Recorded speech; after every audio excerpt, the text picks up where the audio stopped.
Nintendo Switch 2 is here, and, well, there's more you can get out of it if you know just a little bit more about it. Hi, folks, it's Falcon, and today on gameranx, 10 tips and tricks for the Nintendo Switch 2. Starting off with number 10, hey, turn on some of your old Switch games. It might run a lot better. It's not exactly a trick, per se, and this is kind of a bare minimum tip, but I think it's worth saying. If you got a big library of Switch games, this is a good excuse to go back and give them another spin. Because, okay, so we all knew there were going to be updates for Switch 2 to take advantage of the new hardware. And some of these updates would be free, while some would be paid, similar to what Sony did for PS4 and PS5. But what most of us didn't expect was that a lot of games would see significant boosts in performance on Switch 2. These games are not updated. They haven't gotten any Switch 2 patches or system-specific improvements. They just run better right out of the gate because the hardware's a lot better. It is something we saw between PS4 and PS5, but in my experience, the improvements here are way more dramatic. Stuff like Animal Crossing running smoothly even when you're on a packed island, Smash Bros. Ultimate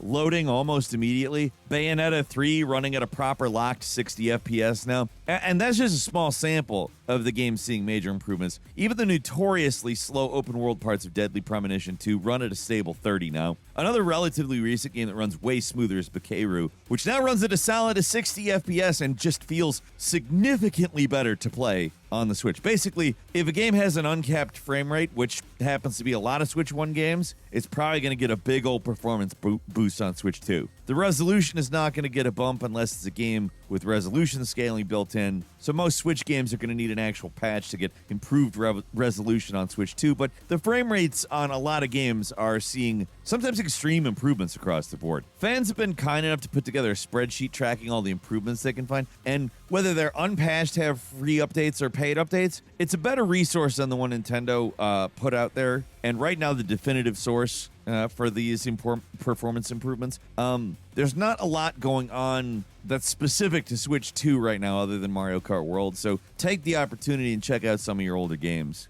And number 9, how to make the Switch 2 more comfortable in handheld mode. There's no getting around it. This thing's chunky. It's 4.5 inches tall, 10.7 inches wide, and weighs in at 1.18 pounds with the Joy-Cons attached. For a handheld, it's slightly smaller and lighter than a Steam Deck, without the depth that makes the Steam Deck slightly more comfortable to hold, though. And holding this thing is going to get uncomfortable after a while. There's a lot of pressure put on your pinky finger. Yes, you can just kind of put it down on a surface or buy one of the third-party grips. There's a couple of actually decent ones, I will say. But Reddit user Chibi Jesus has revealed to us, in their wisdom, a better way. What they did to make holding the Switch 2 a little more comfortable is they opened up the new and improved kickstand just a little bit and rested it between their middle and ring fingers, which distributes the weight between your other fingers more. And it's overall definitely more comfortable, depending on the size and shape of your hands, of course. I'm adding that caveat because you never know, some people might find this method more uncomfortable, but I like it. I'm not using the Switch 2 in handheld mode massively often, and I actually do have a grip that I really like, but I did try this trick and it actually is pretty damn comfortable compared to the normal Switch 2 hold, I guess is what we'll call it.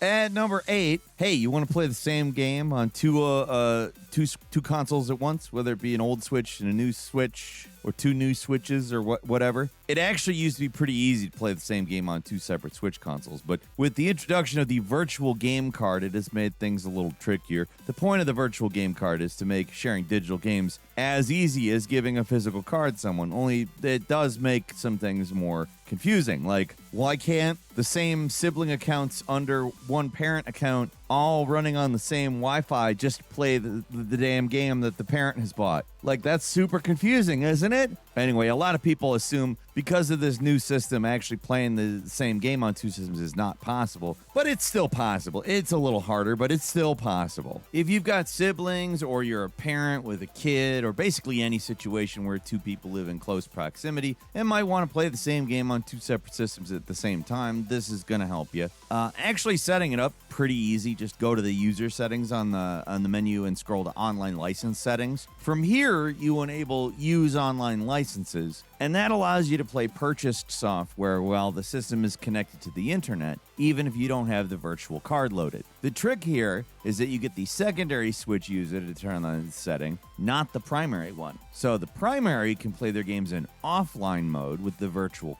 cards, and the secondary can connect to the internet and play the game without the card. Describing this, it sounds a little confusing, but it's really not. One person needs to have use online licenses turned on. The other needs to play in offline mode. The primary needs to be offline. The secondary needs to be using online licenses. If you do it right, both players will be able to play the same game at the same time. If you download a digital game, you don't need to buy it twice to share it in the same household. Which, to be clear, is a dumb thing to have to do, but I understand why they want to sell multiple copies of a game. I get it. It's not like that extra $20 on all the games is going to make up for, all the parents buying multiple copies of games or anything like that. That's couldn't give us a break there, could you? Seriously. If you're all on the same IP address, you should be able to play the same games. If you're raising the prices to $80, at least give us that. And number 7, you can use the Joy-Con mouse mode in system menus. Curious about the Joy-Con's mouse mode, but don't want to drop $10 on the welcome tour? Well, you can actually use the mouse mode in the menus, the start screen as well, and actually pretty much everywhere else. Using the Joy-Con mouse takes a little getting used to, but it's a perfectly functional mouse. Just be sure you have one Joy-Con connected, because otherwise the inputs get real confusing. It wants to use Joy-Con 2 for the A and B buttons, so you literally can't use the Joy-Cons like a mouse in that configuration. If you've only got one in use, then the button layout is a lot closer to an actual proper mouse. It's plug in one of them, period. It's super weird if you don't. But while we're talking about mouse mode, I might as well mention a few features that might not be immediately obvious. Like if you double click a specific area of the screen, you can actually zoom in on it. For accessibility, that's a handy feature. Very useful for reading tiny text, especially if you're in handheld mode. And number 6, 2 settings you're going to want to change. For the nitty-gritty setting stuff, there's actually 2 you're probably going to want to adjust. I'm not blowing smoke up your butt here. They're very useful things to change. The first one is stop charging at 90%. It's found under System at the bottom of the settings menu. It's kind of a no-brainer what it does. With the setting turned on, it'll increase your overall life of your battery and keep it from losing capacity over time. It's just the thing with lithium batteries. If they remain fully charged and their overall capacity starts draining a little bit over time, there's a sweet spot for charging, and it's about 90%. Some devices, actually, it's 80. Just depends on the battery, wattage type stuff. It also avoids the danger of overcharging, which can cause the battery to fail. Wasn't like a common issue with the Switch one, but it can happen to any device with a battery. This is why a lot of modern laptops intentionally drain the battery every so often, and they won't charge past a certain point, so it makes the battery last longer. The other option I want to talk about here relates to Switch 2's HDR settings. If your games are looking a little washed out and desaturated, particularly if they somehow look worse than they did on Switch 1, go to Display, go to HDR Output. By default, it's set to for all software, and just switch that over to compatible software only. That's all you have to do. So HDR will only be enabled for games that have built-in HDR settings, so no more fake HDR for games that weren't meant to have it. It should restore a lot of the lost color to the games negatively affected. I know Nintendo really wants to show off their fancy new HDR, but a lot of games just look worse with it enabled, so just set it so it only appears on games actually built for it. Seriously, it should be the default setting. And number 5, you can play music with the Nintendo controllers. Nintendo loves their musical Easter eggs, and they got one buried in the Switch 2's controller settings. If you ever feel like making a little ad hoc music with your friends, just open up the Change Grip Order menu in the options, connect up to 4 controllers, and start tapping away on the L and R buttons. Depending on the controller's order, they'll play notes on a scale, starting from lowest to highest. At first blush, these notes might all sound the same, but with all 4 controllers connected, it's clear they're actually different.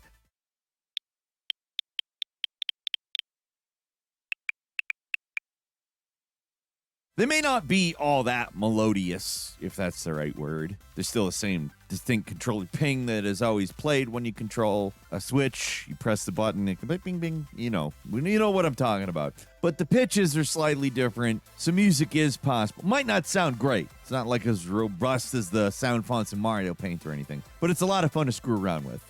And number 4, if you're accidentally pressing the C button by mistake, you can disable it. Finding the new C button more annoying than helpful, turn it off completely. Go into the accessibility tab in the settings, find the button mapping button. It allows you to rebind every button on the controller, which is real nice. Even the plus and minus buttons. You can disable or rebind the capture button, use it for whatever the hell you want. Nintendo doesn't care, which is kind of honestly shocking. The only button they don't let you change is the home button for obvious reasons. Everything else is free game. The one idea I've seen thrown around by a lot of people who they're used to Xbox and PlayStation 5, switch the A and B. I did that.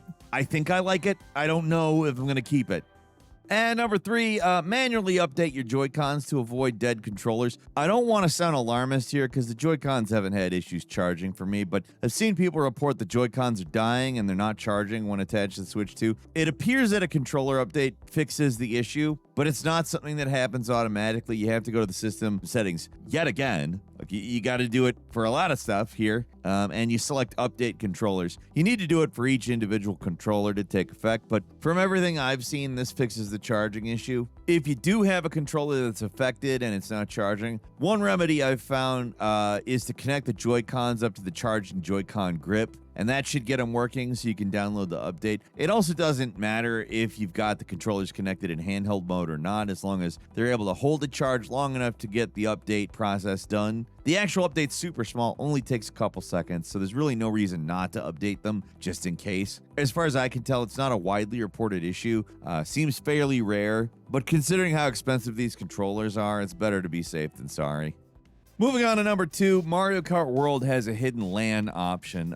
So Mario Kart World isn't exactly a Switch 2 feature per se, but come on, who's buying the Switch 2 at launch and not getting this game? It's essentially a pack-in. It's pretty much the one big game we're getting this month too. And it's got a hidden feature. It's got LAN play. Just hover over the wireless play option and hold down the L and R sticks, and then click the last stick, and the menu will switch to LAN play. Now, why would you want to play LAN over wireless? Well, it allows for more players. Wireless play is limited to 8 at once. On LAN, you can get up to 24 at once, which is the same amount as if you were playing online. If you're an old school PC player, you're really into Halo or something, you're already pretty well acquainted with the LAN party, where multiple consoles and PCs that connect over a local network and play together. Mario Kart World works the same way, only you can play over wireless LAN, which is easily achieved by having somebody use their phone as a wireless hotspot that everybody can connect to. That means 24 players in the same location, so this option is pretty much exclusively for tournaments and large gatherings like parties. Not sure how I could even fit 24 people into my house for something like this, but hey, great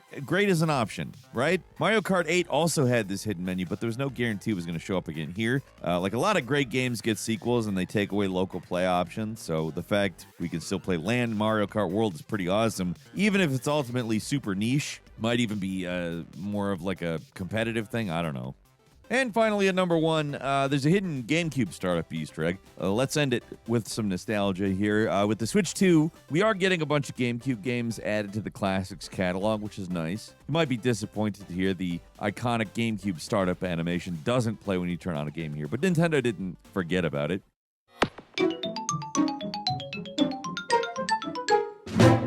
To actually see the original startup, now upscaled to render in 4K, all you have to do is select the GameCube catalog in the Classics menu and hold the stick in any direction. You'll have to be quick because the menu loads pretty quick, but if you do it right, you'll be rewarded with the GameCube startup. The Easter eggs don't stop there, though. You can hear a high-pitched version of the startup animation by doing the same thing as before, but also pressing the right bumper. There's also a drum sound Easter egg that only triggers when you got 4 controllers connected. Everyone needs to press the right bumper this time. You'll get a drumming sound instead. This is, once again, totally pointless, but it's a fun little secret nonetheless, and a nice surprise for anybody who loved the GameCube back in the day. That's all for today. Leave us a comment, let us know what you think. If you like this video, click like. If you're not subscribed, now's a great time to do so. We upload brand new videos every day of the week. Best way to see them first is, of course, a subscription, so click subscribe. Don't forget to enable notifications, and as always, we thank you very much for watching this video. I'm Falcon. You can follow me on Twitter and book me on Cameo at Falcon the Hero. See you next time, right here on gameranx.